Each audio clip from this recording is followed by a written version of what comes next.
Fukuzawa Yukichi ទស្សនវិទូដ៏ល្បីល្បាញនិងជាបិតានៃការយល់ដឹងសម័យទំនើបរបស់ជប៉ុនលោក Fukuzawa Yukichi ឆ្នាំ1845ដល់ឆ្នាំ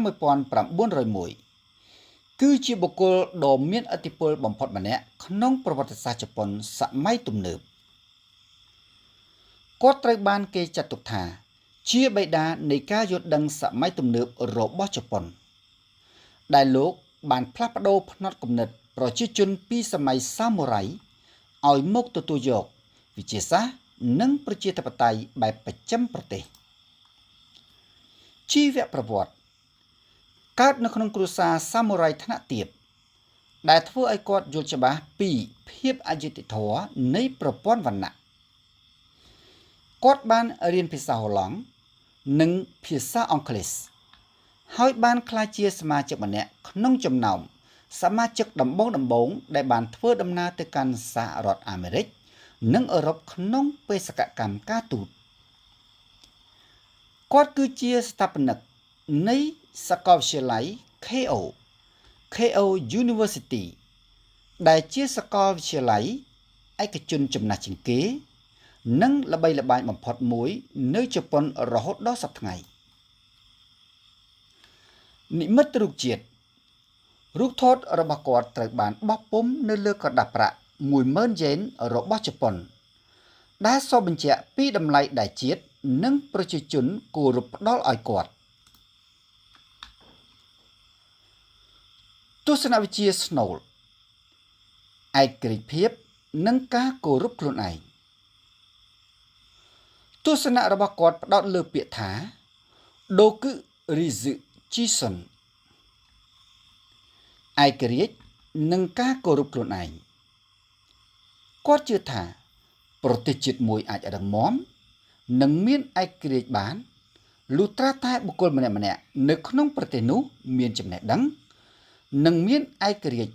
ភាពម្ចាស់ការលើខ្លួនឯងជាមុនសិន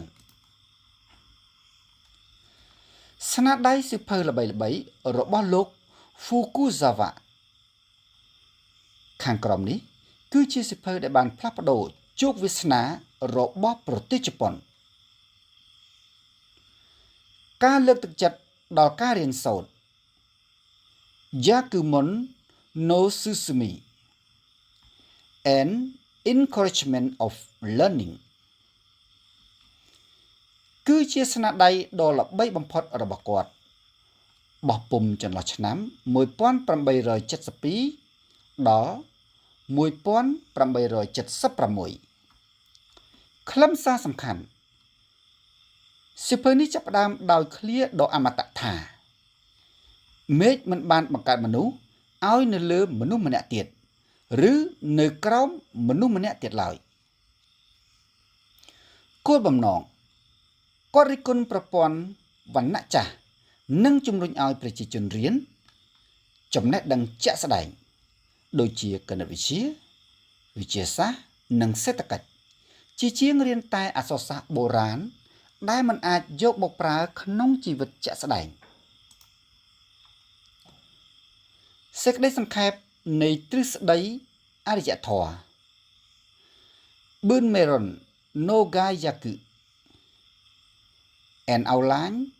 of a Theory of Civilization ខ្លឹមសារសំខាន់នៅក្នុងសៀវភៅនេះគាត់បានប្រៀបធៀបអរិយធម៌ជប៉ុនជាមួយអរិយធម៌បស្ចិមប្រទេសគោលបំណងគាត់បានលើកឡើងថាអរិយធម៌មិនមែនមានត្រឹមតែបច្ចេកវិទ្យាឬអាវុធទំនើបប៉ុណ្ណោះទេប៉ុន្តែវាគឺជាស្មារតីនៃសេរីភាពនិងការអភិវឌ្ឍចំណេះដឹងរបស់មនុស្សជាតិស្ថានភាពនៅបស្ចិមប្រទេស Seijo Chicho Conditions in the West ខ្លឹមសារសំខាន់ជាសៀវភៅដែលគាត់សរសេរបន្ទាប់ពីត្រឡប់ពីដំណើរនៅសហរដ្ឋអាមេរិកនិងអឺរ៉ុបគោលបំណងគាត់បានរៀបរាប់ពីរបៀបរស់នៅ ប្រព័ន្ធមន្ទីរពេទ្យសាលារៀននិងធនាគារនៅបស្ចិមប្រទេសដែលព័ត៌មានទាំងនេះបានក្លាយជាមគ្គុទ្ទេសក៍ដ៏សំខាន់សម្រាប់ជប៉ុនក្នុងការធ្វើទំនើបកម្មប្រទេសហេតុអ្វីបានជាគាត់ជាបុគ្គលសំខាន់មិនសម្រាប់តែជប៉ុនគឺសម្រាប់មនុស្សជាតិយើងនៅថ្ងៃនេះមេរៀនរបស់លោក Fukuzawa នៅតែមានតម្លៃព្រោះគាត់បង្រៀនថា 1. ការរៀនសូត្រគ្មានទីបញ្ចប់ការរៀនសូត្រមិនមែនដើម្បីតែដឹងទេប៉ុន្តែដើម្បីអភិវឌ្ឍខ្លួនសមភាពមនុស្សគ្រប់រូបមានសិទ្ធិស្មើគ្នាក្នុងការជោគជ័យប្រសិនបើពួកគេខិតខំរៀនសូត្រស្មារតីម្ចាស់ការកុំរងចាំតែជំនួយពីអ្នកដទៃឬរដ្ឋាភិបាលត្រូវចេះជួយខ្លួនឯងជាមុនតើបងប្អូនអ្នកស្ដាប់និងទស្សនាចាប់អារម្មណ៍នឹងឃ្លាណាមួយ